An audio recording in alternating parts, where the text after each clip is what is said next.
Welcome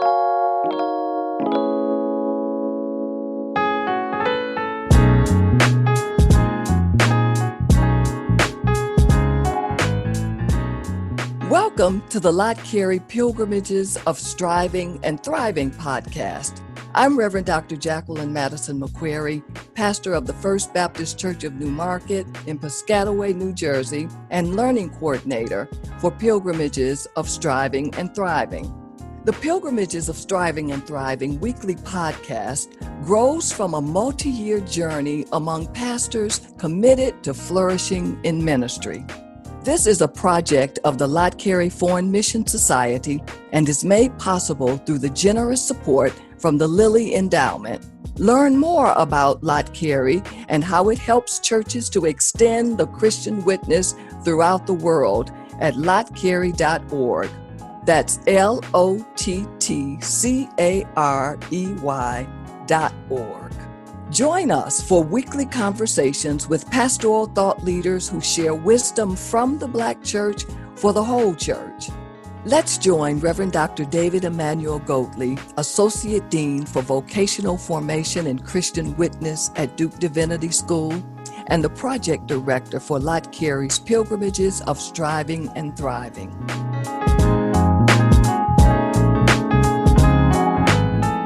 This week, he's in conversation with Reverend Dr. William Curtis, Senior Pastor of Mount Ararat Baptist Church in Pittsburgh, Pennsylvania.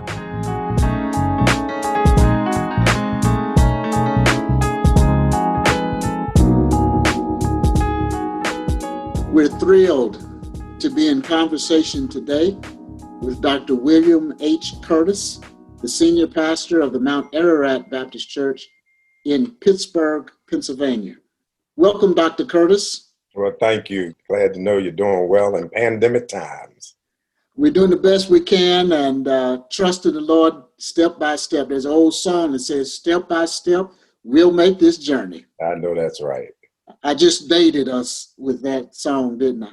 Wow, I didn't know anything about that song at all. Far before my time. That's your story and you sticking to it. With Dr. Curtis, more than 50 pastors have been on a journey that we call Pilgrimages of Striving and Thriving. And we've been focusing on flourishing in ministry. Now, our assumption is that every round does not go higher and higher. We believe that flourishing in ministry requires both striving and thriving, and that flourishing in ministry can be understood like a tree. Sometimes there are leaves, sometimes there are blossoms, sometimes the leaves are falling away, and sometimes there are only branches left. Can you describe for us what flourishing in ministry looks like to you? So I've been in my current congregation for 24 years, and I started pastoring them when I was 30. And I can say that my definition probably has morphed over the years. In the beginning, I probably would suggest that flourishing in ministry was a numbers game and a budget discussion and activity. That as much activity as you could have where the congregation was participating, that we might want to define that and categorize that as flourishing. And I think over the years, I've come to a different definition of that now.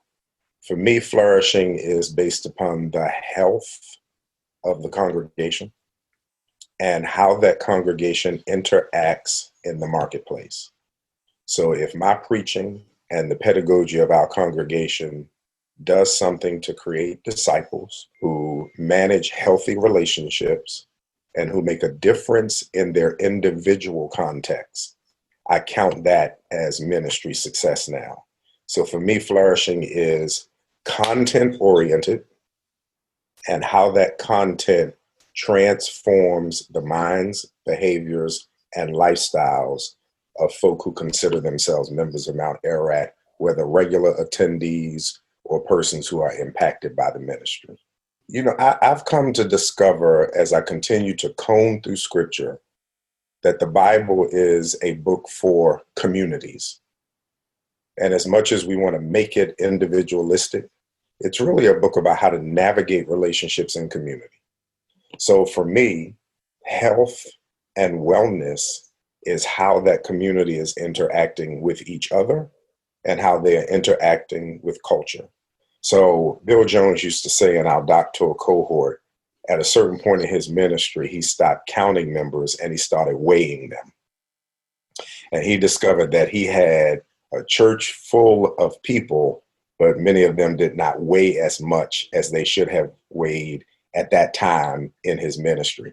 And I resonated with that because over the 24 years, I can honestly confess that we've had tons of activity, a boatload of ministries, a lot of busy work, but I can't always equate that congregational busy work to the development of the disciple, him or herself. And I just made that switch. How do we ensure that we are impacting people in a way that they then are reflecting Christ, not just in their time in the square footage we call Mount Ararat, but how is it impacting them in their everyday space where they have influence, where they are managing relationships and the like.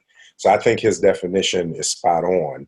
And for me, a healthier church is one where it is not just translated into how members are interacting when they're in the building, but how are they living in community? You know, in this pandemic, that's become really, really significant and important. And my staff and I have done some very deep soul searching on whenever we come out of this, we already know, I think it's Todd Bozinger in his book, Navigating the Mountain, something about Canoeing the Mountains. Yes. He says in that the world in front of you is nothing like the world behind you. That's his premise for that book. And that so resonated with me because I don't know what ministry is really going to look like when we come out of it. But I know for Mount Ararat and for me personally, it's going to look significantly different in terms of what has priority and what now we realize probably doesn't need to be hanging weight attached to the ministry. Sounds like to me that's a part of your and your team's assessment evaluation is thinking about wherever there is, what got us here is not going to get us there. Does that sound, am I hearing you right? Absolutely. What is also interesting to me is the people who were very suspicious of technology and its place in ministry have had to come to a conversion of sorts because it's all we had, right? So now that all we have is technology, it's amazing to me how many of my leaders are using the Zoom account to do ushers meetings and board meetings and fellowships and the like. And I was telling them 10, 12, 15 years ago that we were moving towards having technology as a major infusion in the ministry. And I can still hear the snickers and I can still remember the comments about that's not real church and it doesn't constitute the definition of what it means to be in fellowship. No, fellowship is wherever people are communicating together. I'm doing this meditation tonight with my congregation that prayer is response to God's initiating of communication with us. And how does he communicate? He communicates first by his word. And the deeper we are in his word, the more we come to a knowledge of who God is. And that brings depth and content to our prayers, that we really learn what to pray by learning more of the character of God. In our working with our pilgrim pastors, we've been building our experiences around something that we call a formula for flourishing, not the, but a formula for flourishing.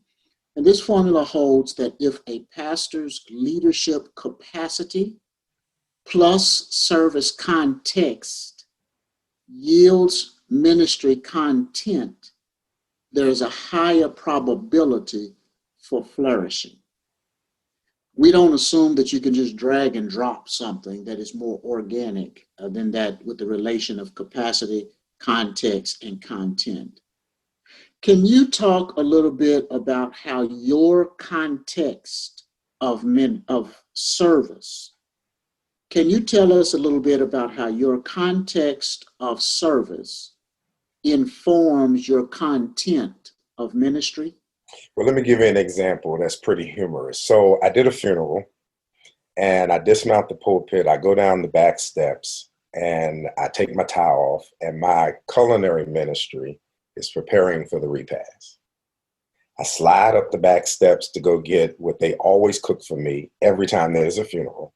And when I'm going up, there's a visitor. She's an elderly lady. She doesn't know that I'm the pastor. And one of my deacons happens to be at the door to the kitchen. And the old lady says to me, since I'm quote unquote significantly younger than her, she says to me, baby, will you go in there and get mama some chicken and some green beans? And my deacon says, oh, no, ma'am, we won't ask him. That's the pastor. She turns around and looks at my deacon and says, but he's going in there, right? And I said, yes, ma'am, I certainly am. I'll make your plate. I went in, made the plate, brought it back out. I said, would you like anything else? She says, yes. Do they have any cake and iced tea in there? So afterwards, my deacon comes up to me and she thinks it's just funny. And I tell her what expands capacity for a leader is touchability, relatability. I cannot ever presume that I can be effective and relevant if I am not trafficking around the people whom I pastor. So it's my congregation that has expanded capacity, because in my interrelatedness with them, they are talking about needs. They are giving me constructive feedback. They're telling me how they observe the ministry. They are in soft conversation evaluating the ministry. And that in a large way helps to shape sermons, series, Bible studies, what programs and ministries need to be developed. In other words, where the ministry has real needs. They don't have to be assumed. I am the son of a pastor, Walter Thomas, who was very good at not only spotting gift and talent, but he was very good at pushing you beyond your comfort zones. And every platform, every national organization that I've been privileged to have leadership in, any significant speaking platforms that extended invitation to me came because my pastor in conversation would say to somebody, you need to call my son. And I would accept those invitations on his recommendation. And then I would grow into the garment that I didn't think that I was big enough to fit. And then I discovered after getting on those platforms that ministry really is up to God anyway. And once you're up there, he's not going to embarrass himself. So you rise to the occasion, right? So I credit others for pushing me to the development of increased capacity in ministry where I didn't think I might have had it before. Wow, that's amazing to hear you talk about the importance of somebody else seeing something in you and calling your name. Right. Because you, over your almost quarter of a century there at Mount Ararat Church and in other spaces, and you're a former president of the Hampton University Ministers Conference, which is a premier gathering for clergy. And sometimes when people look at pastors who there's evidence that the Lord is blessing their ministry, and they've had privilege to be on significant platforms in the congregation and beyond. People look at them with like stars in their eyes and all of that stuff, have no clue about what it took to get from where you started to there, but they just see the snapshot, you know. So knowing that and how people look at effective and flourishing pastors, can you say something to us about an area of leadership that you had to develop over time? It wasn't always there, but you had to develop it. Yeah, well, I'm an extreme introvert by personality. So I preface what I'm going to say with that, because the major drawback for me in ministry was always based upon my introversion. The pulpit protects me. So it's a hiding place for me. If I'm teaching, the desk protects me. It's a hiding place for me. And what I had to learn relative to my leadership formation is that what people are really investing in is not just my information, they're really investing in me too. So they want relationship, for lack of a better word, and that's on multiple levels, but they want relationship. So learning how to be transparent, be available, and be relational, those were difficult for me. And over the 24 years here, those things became more innate for me because they were forced upon me. And if I was going to be successful and effective, I had to learn that people have to be motivated, they've got to be encouraged, they've got to be related to, and they just can't access you to extract information or content from you. They really want to buy into you as a person. The other thing that I think is critical and key for ministry leaders is, at the end of the day, I do believe that scripture is true. Your gift makes room for you and brings you before great people. I believe that 100%. But the success of ministry is also built on relationships and recommendations. Most, if not all, of my external invitations have come from friends and colleagues making recommendations, leaving a place where they were privileged to minister and saying, hey, you should call my friend Bill Curtis and ask him to come. This would be a great fit for him. Oh, you need somebody for this conference? Call my friend. This is kind of in his wheelhouse. And then I get a call from a stranger who says, your name was recommended to me, which means at the end of the day, ministry is about navigating and managing relationships. My leadership had to come to that because I can't say that I had it prior to that. I was a great communicator, enjoyed preaching, loved doing the administrative work and being a boss and those kind of things, but managing the friendships and leveraging them for how we expand ministry were things I had to come to along the way. And then you get to a certain age, like I am now, where some would consider to be past the halfway point. Now you realize that you move into a different phase. It's not accepting what colleagues and friends and mentors open for you. It's now reaching back and making sure that you're responsible for stewarding the same thing for the generation beneath you. A word to our listeners. Lott Carey's Pilgrimages of Striving and Thriving podcast is funded by the Lilly Endowment through its Thriving in Ministry initiative. We'll be right back with more from the interview.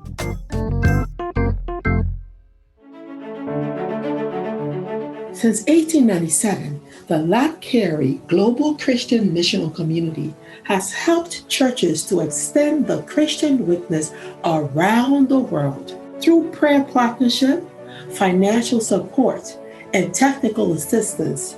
We come alongside indigenously led communities to support ministries of evangelism, compassion, empowerment, and advocacy. Together, we are touching lives with transforming love.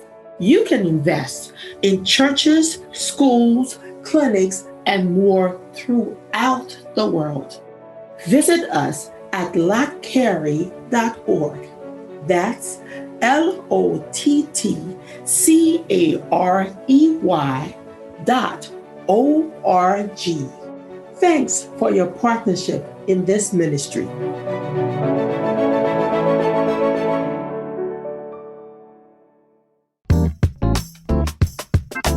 Welcome back to the Lott Carey podcast, Pilgrimages of Striving and Thriving. I'm Reverend Dr. Jacqueline Madison McQuarrie, the Learning Coordinator of Lott Carey's Thriving in Ministry program. Each week in this podcast, my colleague, Reverend Dr. David Emmanuel Goatley, interviews a prominent Black pastoral leader to gain insight for flourishing in ministry. Now back to more of his interview with Reverend Dr. William Curtis, Senior Pastor of Mount Ararat Baptist Church in Pittsburgh, Pennsylvania. Are there ways that somebody who's wanting to grow in ministry? Are there ways that they can, with integrity, look for influential leaders who can help to nurture them and invest in their lives? Yeah, I think, well, first, I think all relationships are organic. So I think they grow naturally. And you have to work on them not just with a utilitarian kind of mindset. I don't want a relationship with you simply because I think you can open a door for me.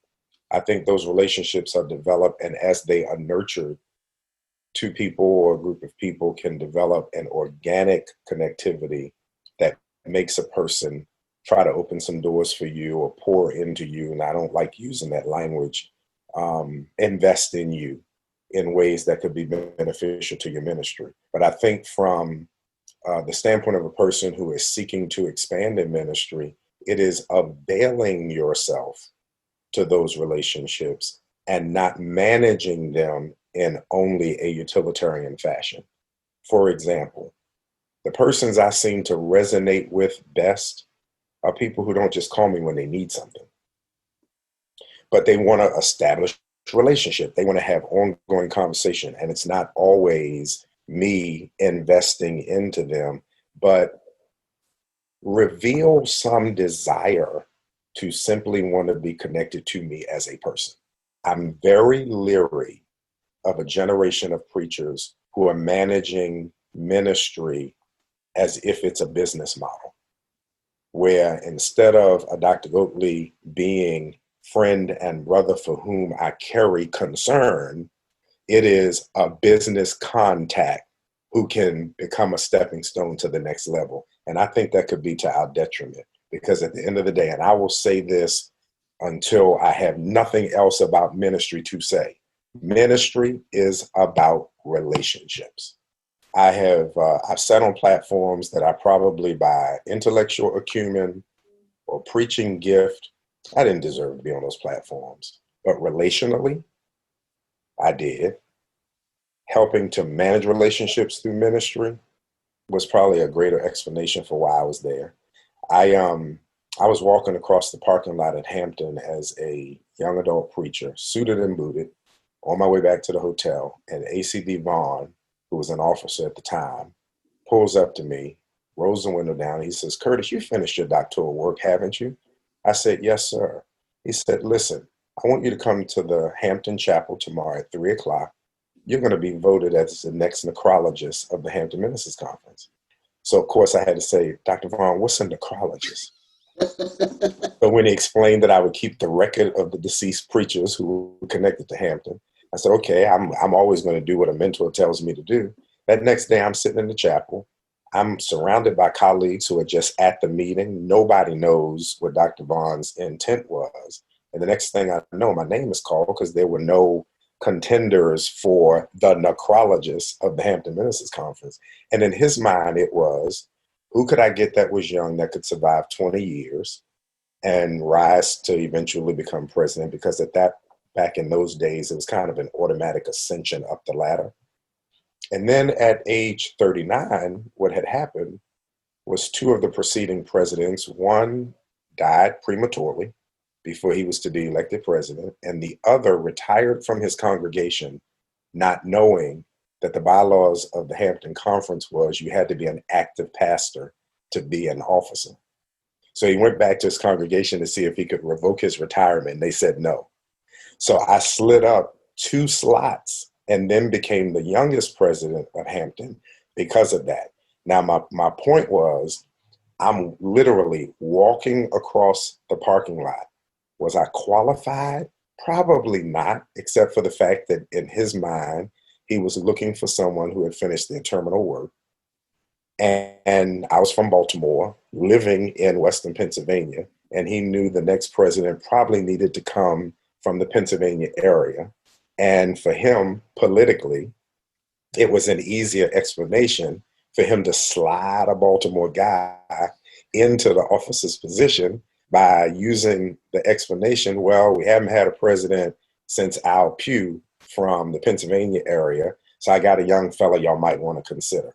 A man's gift and relationships make room for them. Manage them well, and you'll go far in ministry. Trying to protect a brand, expand a brand, make a brand something that you think is grand and glorious, I think is dangerous. And I have a great disdain for that, because I do think that if a member of my family dies, if I go through sickness, if something tragic happens in my congregation, I want people who have genuine relationships with me to have a care and concern for me and reach out to me when I'm going through those kind of crises. And I can painfully say that I've had some that have shocked me. Part of the pain I carry in ministry is to have misinterpreted some relationships with younger preachers that I have had and some peers that turned out to be utilitarian, and I missed it. And I was disappointed in myself for missing it. I lost a lot of friends when I became president of Hampton, because many of them thought, get close to him because he's going to be giving out the invitations in a couple of years. And as soon as my presidency was over, I realized just how distant those relationships really were. What brings you the most joy as a pastor?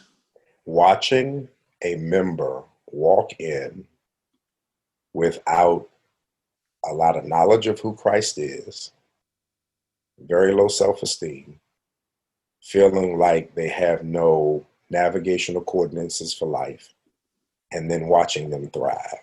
I enjoy that, and I enjoy the relationships. I enjoy marrying second and third generations in the same family. Like I never thought, Doc, that I would be at a place where I would go, man, I married your mama. I married your dad. I baptized your dad, and I'm now baptizing you. Or when I get a call asking if I can be interviewed by a college student whose parents I discipled years ago, and not even knowing I had an impact on a young person back at that stage. And then they're in college finishing up a bachelor's or master's degree. One of my members' daughters, who I had no idea was writing on subject matter related to church and intellect. And she wanted her pastor to be a part of the final exam because I had been an example for her of what it means to preach with scholarship. Well, I just sat there, chest stuck out and smiling wide, but it was one of those moments where you're like, ministry does work. It takes time. You got to invest the time, but it does work. And you have to think about ministry for the long game. For some listener who is either aspiring to be a pastor or they're active in their pastoral life, what piece of advice would you like to give to her or him or them? That being a good pastor is first about being a good Christian. Spend your career being interested in people. And to the extent that you can stay interested in people, you will always be effective. The other thing that I would say from a shop talk perspective is you never miss relevance when you stand in the gap. And what I mean by standing in the gap is when you're transparent about owning the tensions of your own life, you never miss relevance for people. Whatever those tensions are. I'll be a 54-year-old father of a 24-year-old daughter who is working her way through med school. She's in the city of Philadelphia, and I'm pastoring in COVID-19. And I have to admit, I miss my church, and I carry trauma about what it's doing to ministry. And I'm mad at God that in my best years professionally, I got a pastor in the midst of one of the hardest pandemics the globe has ever had, right? When my congregation hears that kind of transparency, it for them is the aha moment. So I think success in ministry is about transparency. I think success in ministry is not about the money in the buildings and the square footage. It's about being concerned about the health and wellness of your members. And you got to work. You got to work.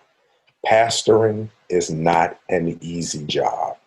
And people look at the platform, the speaking platform, and equate that with the totality of ministry. But that is only one dimension, and I would say it's the easiest dimension of ministry.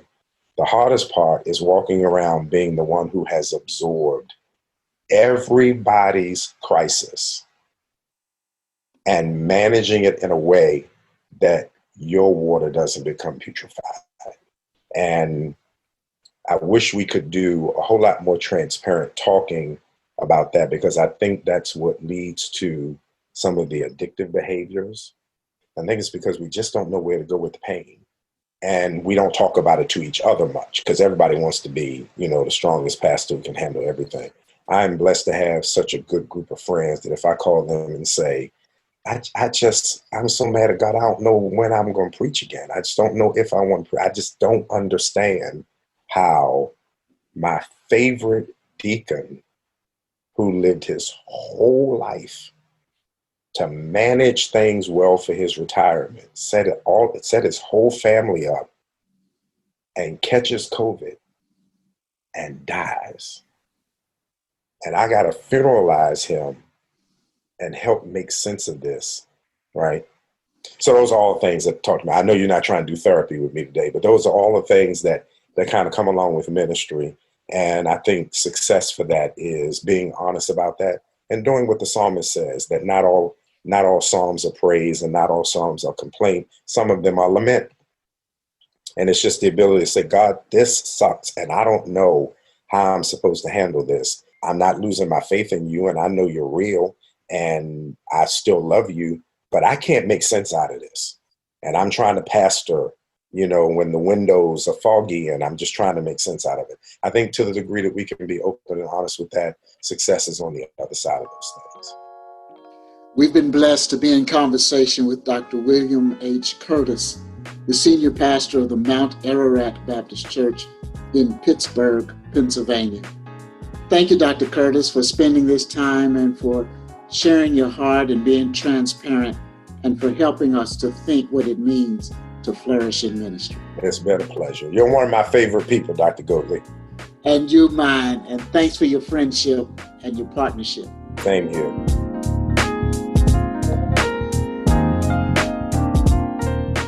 Thank you for joining us today for Pilgrimages of Striving and Thriving, a weekly podcast from Lott Carey as we listen in on conversations with prominent pastoral thought leaders. Join us next week for a conversation with a new guest and fresh insights. Wisdom from the Black Church for the whole church. I'm Reverend Dr. Jacqueline Madison McQuarrie.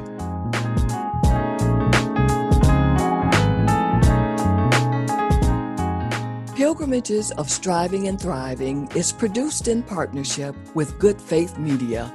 Music by Makita McQuarrie. Share the word with those who need to hear it. Pilgrimages of Striving and Thriving, wherever you get your podcasts. Also listen online at lottcarey.org.